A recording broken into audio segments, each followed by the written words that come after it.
বলতেছি, প্রথমে আল্লাহর দরবারে শুকরিয়া জ্ঞাপন করছি। মহান আল্লাহ আমাদের উপরে রহমত নাজিল করেছেন, এই ফ্যাসিস্ট হাসিনা সরকারের পতন ঘটিয়েছে। দ্বিতীয়ত, বিপ্লবী ছাত্র জনতাকে অভিনন্দন এবং শুভেচ্ছা। ধারাবাহিক লড়াই সংগ্রামের মাধ্যমে হাসিনার পতন নিশ্চিত করেছে। এই হাসিনার পতনের মধ্য দিয়ে আমাদের প্রাথমিক বিজয় অর্জন হয়েছে, কিন্তু এখনো আমাদের অনেক কাজ বাকি আছে। এই ফ্যাসিস্ট হাসিনার যারা দোষর ছিল রাজনীতি কিংবা প্রশাসনে, তাদেরকে চিহ্নিত করে বিচারের মুখোমুখি করতে হবে। এখন পর্যন্ত অন্তর্বর্তীকালীন সরকার হয় নাই, এইখানে যেন কোন সামরিক শাসন কিংবা কোন ভারত নিয়ন্ত্রিত সরকার প্রতিষ্ঠা না হয়। এই জন্য রাজনৈতিক ঐক্যমতের ভিত্তিতে অনতিবিলম্বে অন্তর্বর্তী সরকার গঠন করতে হবে এবং ছাত্ররা ডক্টর মোহাম্মদ ইউনূসকে প্রধান করার যে প্রস্তাব দিয়েছে, আমার দল এবং আমরা সেই প্রস্তাব সমর্থন করছি।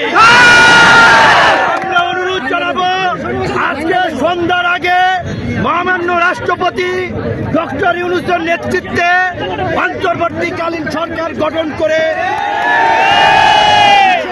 বিলুপ্ত কবিদের উপরে হামলার এদেশীয় এজেন্টদেরকে ব্যবহার করাটা চক্রান্ত করছে। আপনারা সংখ্যালঘুদেরকে নিরাপত্তা দিবেন।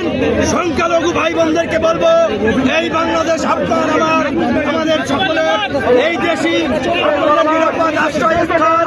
সবাই আপনারা মিলেমিশে থাকবেন, সকলে শান্ত থাকবেন, শান্তিপূর্ণভাবে আনন্দ উচ্ছ্বাসের বহিঃপ্রকাশ ঘটবেন। যারা গুরুতর অপরাধ করেছে তাদের ক্ষমা নাই। টিভি কার্যালয়ে আমাদেরকে গরু ছাগলের মতো ঝুলাইছে।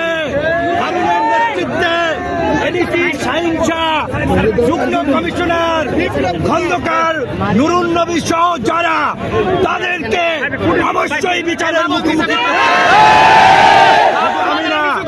আমি বলেছিলাম, লজ্জায় তারা বলেন নাই। জামাতের সেক্রেটারি জেনারেল থেকে শুরু করে ফুটবলার আমিনুল ভাই, নীরব ভাই, বিএনপি জামাত বিরোধী দলের নেতৃবৃন্দকে গরু ছাগলের মতো পিটাইছে। প্রশাসনের মধ্যে এই দুর্বৃত্তদেরকে চিহ্নিত করে অবশ্যই চাকরিচ্যুত করে জেলে ভরতে হবে। আপনারা গণ অধিকার পরিষদের নেতা কর্মীদেরকে বলবো, অন্যান্য এই আন্দোলন সংগ্রামে অংশগ্রহণকারী দল ছাত্র জনতার সাথে মিলেমিশে এলাকার শান্তি এবং স্থিতিশীলতা রক্ষায় কাজ করুন। দুর্বৃত্তরা, দুষ্কৃতকারীরা যেন কোনো অঘটন না ঘটায়, আপনারা সেই বিষয়ে সতর্ক থাকবেন। আমি আমাদের রাজনৈতিক কার্যালয় পল্টনে গিয়ে আপনাদের সাথে শান্তিপূর্ণভাবে দেখা সাক্ষাৎ করে বাসায় যাব। তাড়াহুড়ো করবেন না, আমাদের কোনো ভাই যেন পরে আহত না হয়, কেউ যেন কারো দ্বারা সমস্যায় না পড়ে, খেয়াল রাখবেন।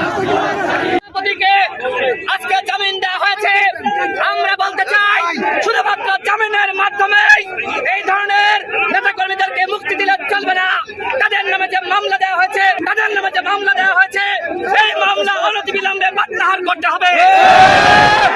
সাথী বন্ধুগণ, আমরা গতকাল মহামান্য রাষ্ট্রপতির সাথে সংলাপে বসেছিলাম। আমরা আহ্বান জানিয়েছি, অনতিবিলম্বে অন্তর্বর্তীকালীন সরকার দিতে হবে এবং এই অবৈধ সংসদকে বিলুপ্ত ঘোষণা করতে হবে। যদি এই সংসদ বিলুপ্ত না করে আরএমপি ১/১১ বানানোর ষড়যন্ত্র করা হয়, ফখরুদ্দিন মঈনুদ্দিন বানানোর ষড়যন্ত্র করা হয়, বাংলাদেশের জনগণ সেটি মেনে নেবে না। আমরা এই মুহূর্তে আমাদের সভাপতিকে নিয়ে আমরা পল্টনে যাব। বাংলাদেশের জনগণ এবং দলীয় নেতা কর্মীদেরকে পল্টনে যাওয়ার আহ্বান জানাচ্ছি। ধন্যবাদ।